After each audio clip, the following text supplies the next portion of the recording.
Now let's look at your handout. Why did you come? The objectives are on the cover. So what are we going to talk about? We're going to describe the key functions of the gut-brain.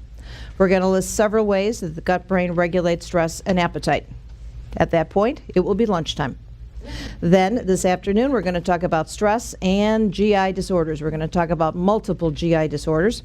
And then we're going to talk about inflammation and mood, anxiety. And then finally, at the very end of the day, we're going to be talking about prebiotics and probiotics. I'm going to allude to prebiotics and probiotics just about all day. So that's sort of the capstone at the end that we'll discuss. Let's just review real quick the gut flora. There's 4 different varieties of gut flora, okay? And we're going to talk a lot about these later on, but I just want a little introduction now. Bifidobacterium, most common. Very important because it boosts our immune system. Lactobacillus. Lactobacillus is second in amount, and there's a very large amount in the vagina of pregnant women.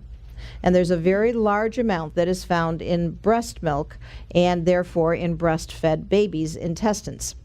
It can trigger anti-inflammatory cytokines. I'll talk about what they are in just a minute. Then there are flora that we ingest. We're always ingesting bugs. Okay, most of the time they don't cause any problem to us because hydrochloric acid will take care of them. And then we've got a couple of fungi, and they're going to make enzymes. They're going to help ferment what's in the gut. And also there are generally a large amount of these that are found in breastfed babies.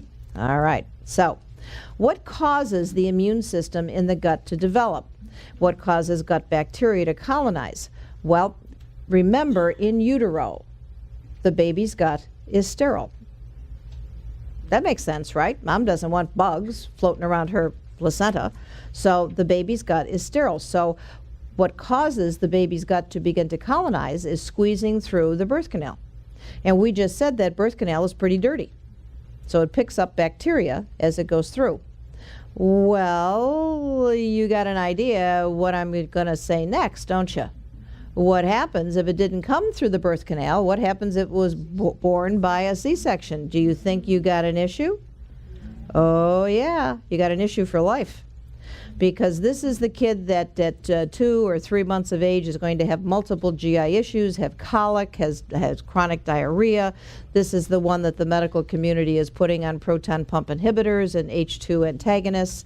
This is the one that has multiple different kinds of formulas because it just can't seem to digest anything. This is the kid that's going to have more GI disorders throughout his entire life. He's more likely to have allergies and he's more likely to be overweight.